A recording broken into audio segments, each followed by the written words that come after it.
2 months before the time of recording, I was looking for a new MMORPG to play, and I found Tower of Fantasy, which introduces itself as an MMORPG, and to us PC MMORPG players, that can be quite promising in these recent times. But there's a lot of things I wish I knew before I got into playing this game that I'm going to tell you 10 of the top ones today. The first thing I wish I knew before I got into playing this game was that this really isn't an MMORPG.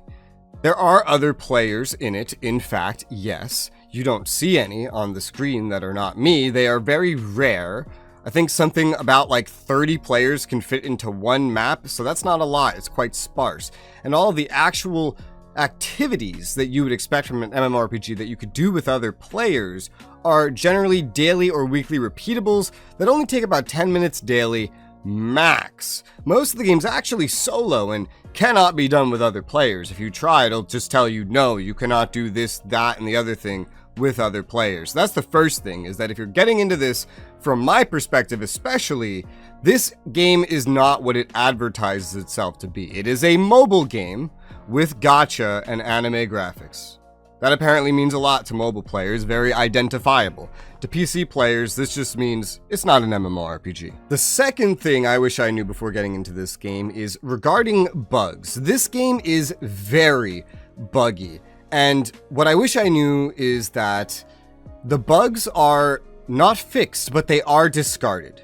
You will run into a lot of bugs in every section of this game that you play. I've tested this on PC and mobile, and the bugs are honestly pretty much the same. These developers do not go back and fix bugs in basically any area. There are exceptions, of course, but they do discard these bugs, and what I mean by that is, if 1.0, the base game, has this, that, and the other bug, then 2.0 won't have those bugs anymore when you get to that content specifically. It will, however, have new bugs that are then not present in 3.0, and this repeats endlessly. And there are, of course, exceptions to that, like stuttering. This game has a lot of stuttering, basically no matter what you're playing it on. The third thing that I wish I knew before starting this game is regarding a story time skip at the beginning of the game. Once you do the tutorial, you will be skipped from 1.0 to 2.0.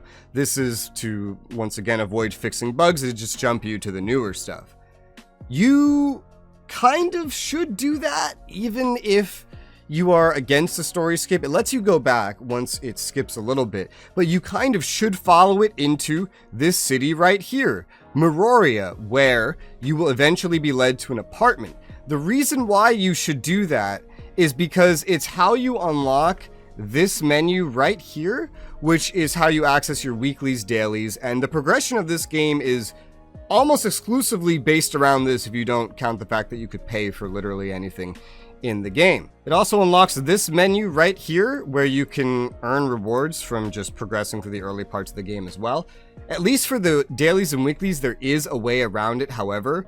Once you get certain items, for example, these lower tier upgrade materials for your weapons, you can actually see, if you click on it, how to obtain, and you'll see things like interstellar exploration, dimensional trials. These are places where you spend energy. If you click on this, you can actually get to this daily, weekly menu, even without having unlocked it. So this allowed me to claim a lot of these rewards in my first 60-ish hours of the game when I was going through 1.0. So I would highly, highly recommend doing that if you don't do the time skip, and if you can get yourself through the story weirdness of time skipping here to Meroria, I would suggest it just for the ease of getting the menus and the rewards. Number 4.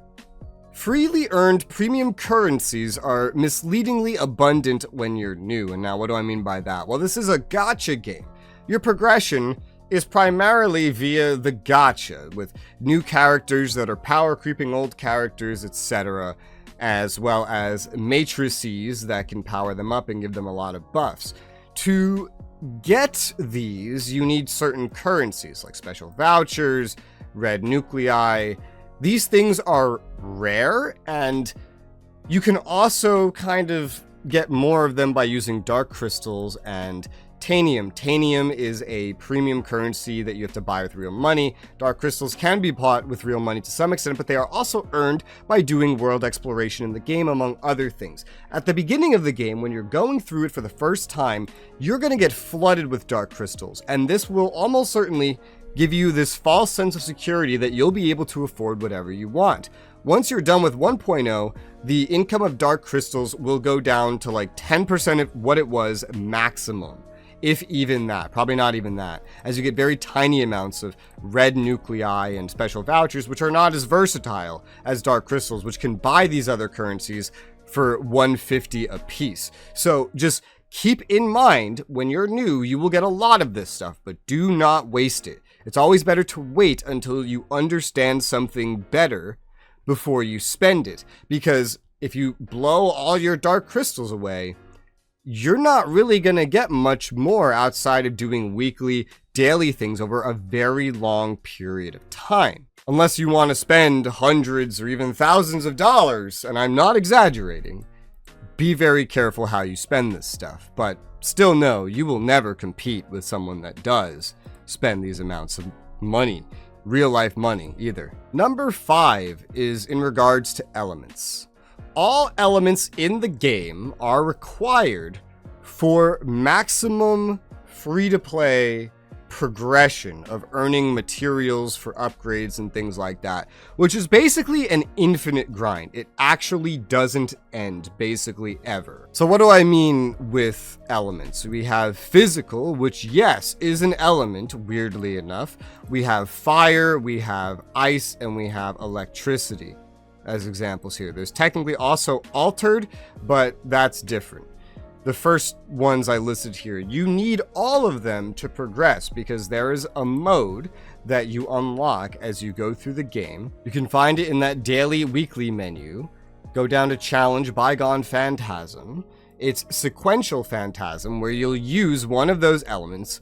Altered can do all of these, but with a debuff, essentially, which is why you need every element to get max rewards. Note, I've only really done physical so far because I don't really have these other elements, which leads me to finishing up this point. All elements are required for max progression, but the game will only give you really enough materials to even remotely efficiently progress a single element. So you'll have one main element and the rest will be probably worse, or you'll have all altered and you'll just do none of these efficiently at all. So unless you plan to spend hundreds or thousands of dollars on this game, just note coming in, you're going to want to pick one element to main and others to side, even if that element is just altered and you're okay with the inefficiency. In fact, that appears to be very, very popular. However, these cannot really be earned in-game freely like the other elements. The altered ones come from the premium stuff and dark crystals only,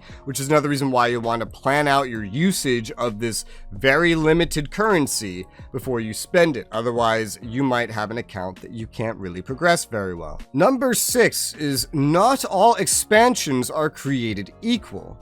And so when I talk about expansions, I'm kind of referring to these worlds. You start over at Asperia, you move on to Vera, and then Domain 9, and finally onto the network. They are notably different. They'll seem the same at first, but the developer's development changes pretty dramatically over time, and the progression changes as well. Asperia and Vera are extremely linear. You get a lot of rewards up front when you do the content, and it's really that simple. They do introduce a little bit of time gating regarding the Confounding Abyss and Inners, but it's only some, and you're so early in the game it doesn't matter too much anyway. Hell, even Artificial Island on Asperia introduces a little bit of time gating, but by the time you reach Domain 9, the progression of the area and the rewards you get from it, which I talked about earlier how important that is, becomes exceptionally time-gated.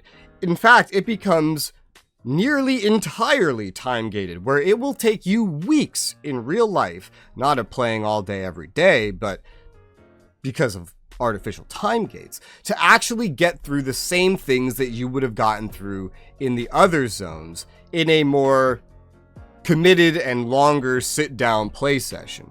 And this does continue over to some extent to network as well. So planning out how you do these expansions, how you do this content is actually probably smart if you aren't too concerned about going linearly through the story progression. Because whereas the early stuff is very rewarding, you might actually want to skip ahead to some of the later stuff to get a head start on some of the time gates, depending on how often you plan to play this game. And in fact, you can do that quite easily if you do the story skip that I talked about earlier. Then you will eventually unlock the ability to just skip ahead to wherever you want on this story screen under the terminal in your menu. Number 7, and God, I wish I knew this at the beginning of the game. You know, you ever try to keep up with an AI when they're running around during a quest, but you can't because you can't move their speed? Well, you can actually walk in this game, and it doesn't teach you. Just hold left control. And now you can walk. There's no finer speed controls other than that, but hey, look, it works. Number 8, and this may be more obvious to the mobile players, but it should be obvious by now. I'm speaking to the PC, especially MMORPG crowd here, is FOMO. FOMO, so much FOMO. This game is built around FOMO. You pick an element, or maybe all the elements, depending on how much real money you're willing to spend, like I mentioned earlier. You then spend to get these newer characters because the old characters are crap. The new characters are basically always better than the old characters. This comes in not only traits that you can get by having the character equipped like I have right now, for example, but also in just the skills and attacks on their weapons in general, the effects you get from starring them up, as well as the matrices they come with as well. Every new character is designed to be better than the last. It's designed to replace the last. So you'll be spending a certain amount of money or time every cycle, every few months, to actually keep up if you want to keep up. For the average person, don't even try to keep up. Like, you can't. It's designed to extract thousands of dollars out of you to keep up. If you do care about keeping up, this is where the FOMO comes in. There are many time-limited events that happen. Look how many of them are here right now. And then there's more. And there will be more and more every couple of weeks that have limited rewards of heavy importance. I mean, here's those red nuclei special vouchers from earlier, and then here's more of them. For example, very, very important to do all these time-limited things, not to mention the use of energy that does heavily control a lot of your gear progression that can otherwise only be accessed by paying for it. If there's a system in this game, and it has anything to do with progression or cosmetics, such as this outfit that this character is wearing right now, you can bet your ass it's probably very expensive. There's a lot of FOMO involved. Like, if you don't get it now, you're gonna miss it, and you're not gonna be able to get it for another year or something. There's some things in this game that don't get rerun for over a year. I was looking through the wiki to see when certain things have been rerun, and it's actually pretty common. If this game actually released itself as a PC MMORPG and tried to compete in that space, it would be known as the worst in a lot of these predatory monetization aspects. So keep that in mind. That's number 8. Now, number 9, and this one's very important early on, and that's when you're setting up the game.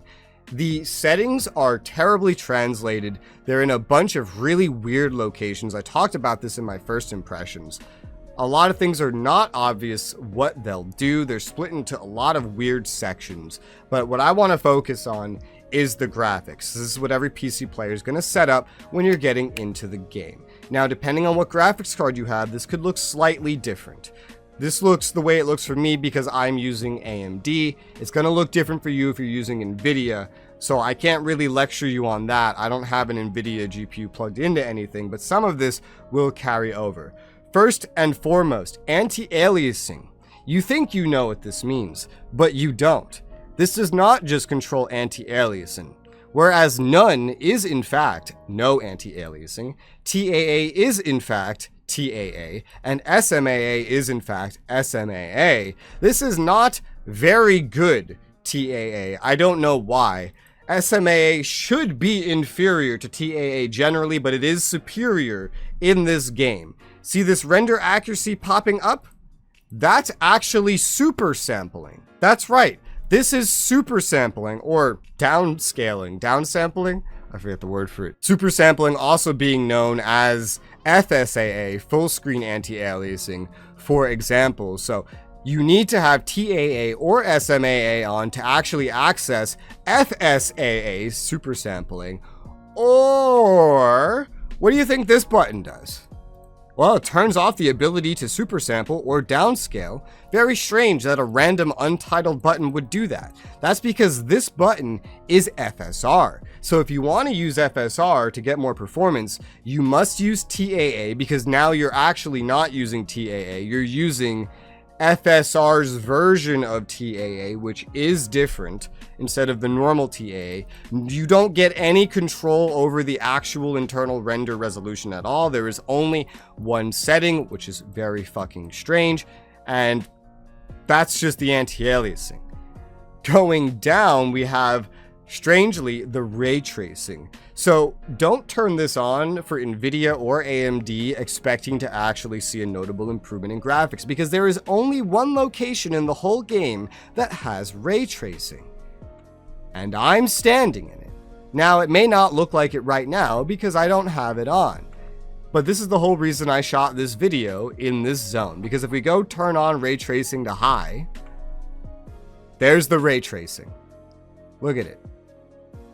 It does run kind of crappy, but you know, it's ray tracing, of course, in comparison. It does look pretty damn nice. However, I want to just nail that in there. Mirroria, where I'm standing right now, is the only place in the game that has ray tracing. Mirroria is just a hub city in Vera, which is much larger. Yes, this is basically Africa.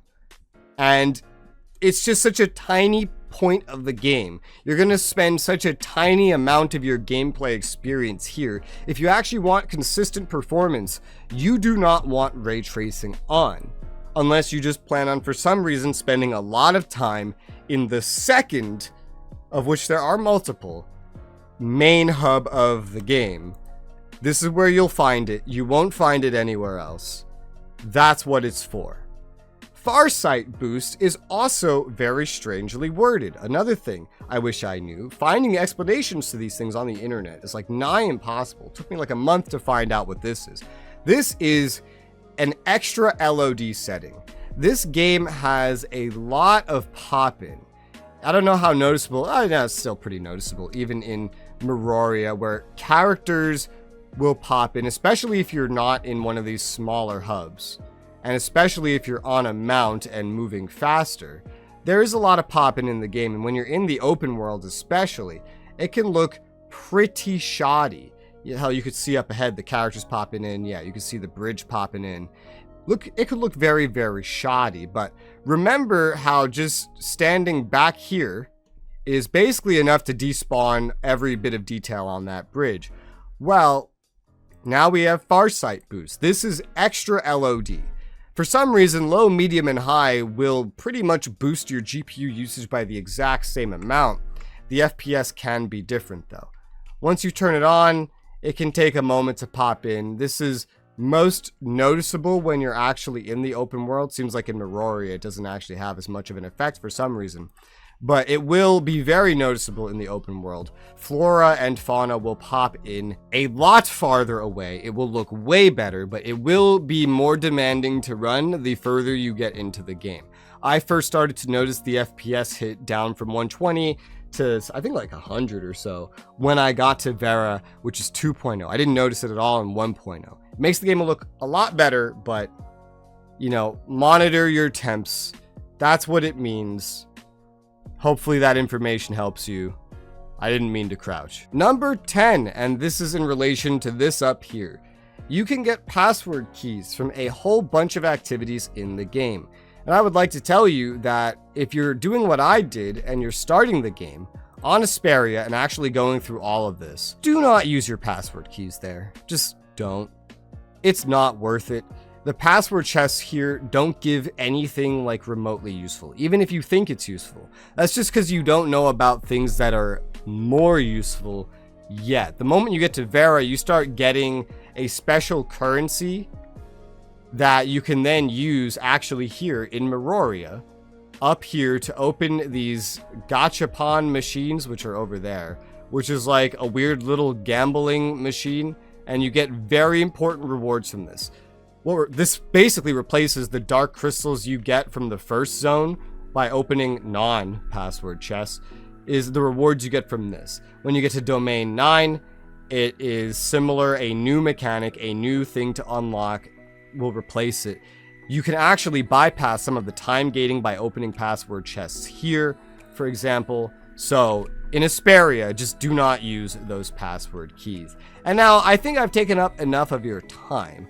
Those were the top 10 things that I wish I knew when I started the game. They would have definitely led me to being more efficient overall. Hopefully they can help you in being efficient if you decide to try out this game. I will be making a couple more videos on this game. If you'd like to see me make any kind of video, feel free to leave a comment and leave a request. If you have any questions, I'll do my best to answer. For now though, thank you guys very much for watching, and I'll see you on the next one.